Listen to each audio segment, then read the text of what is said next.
నల్గొండ జిల్లా కేతపల్లి మండలం తుంగతుర్తిలో రాత్రి ఎదురుగాలులతో కూడిన భారీ వర్షం పడింది. ఈ అకాల వానతో మొక్కజొన్న పంట మొత్తం నేలమట్టమైంది. దీనిపై రైతులు ఆవేదన వ్యక్తం చేశారు.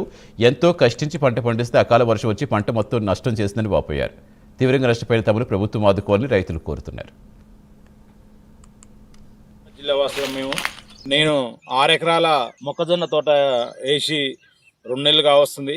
రాత్రి అకాల వర్షం కారణంగా నా పంట మొత్తం చాలా వరకు నష్టం జరిగింది.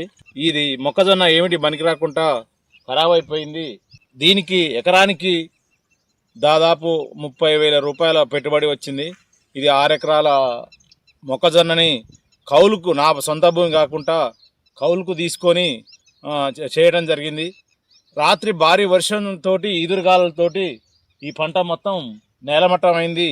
కావున దయచేసి ఎమ్మెల్యే గారికి, మంత్రి గారికి విన్నపించుకున్నది ఏమనగా, మాకు కనీసం పెట్టుబడన్న ఈ ప్రభుత్వం ద్వారా అందించాలని కోరుచున్నాను.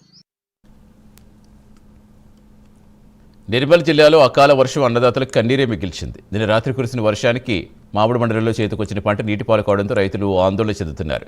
మండలంలో గ్రామాల్లో మొక్కజొన్న, నువ్వు పంట నేల కురిగిందని వాపోయారు. రాష్ట్ర ప్రభుత్వం స్పందించి పంట నష్ట వివరాలు సేకరించి రైతులను ఆదుకోవాలని వేడుకున్నారు. దీనికి ఏదన్నా రైతుల్ని ఆదుకుంటే పోపని ప్రభుత్వాన్ని వేడుకుంటున్నాం. బాగా ఆస్తి నష్టం బాగా జరిగింది అకాల వర్షానికి. పూతారం గ్రామం, మామిడ మండలం, నిర్మల్ డిస్టిక్. రాత్రి ఈదురుగాలులకు పడ్డ వర్షానికి మక్క చేన్లు ఇలా నీళ్ళ పాలైనాయి. ఈ సంవత్సరము క్రాపు బాగా వస్తుంది, మామిడి చెట్టు మంచి పూత వచ్చింది అనుకున్నాం. ఈ రాళ్ళ వర్షానికి, రాత్రి పడ్డ రాళ్ళ వర్షానికి మామిడి పూత కూడా రాలిపోయింది.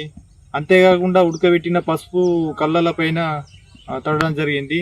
దీనికి సంబంధించిన అధికారులు కొంచెం శ్రద్ధ తీసుకొని క్లస్టర్ లెవెల్లో, మండల్ లెవెల్లో ఏఈ కానీ, ఏఓ కానీ దీన్ని కొంచెం విచారించి ఆర్థిక నష్టం వచ్చేలా చర్యలు తీసుకోగలరు. పై అధికారులకు కూడా తెలియజేయగలరు.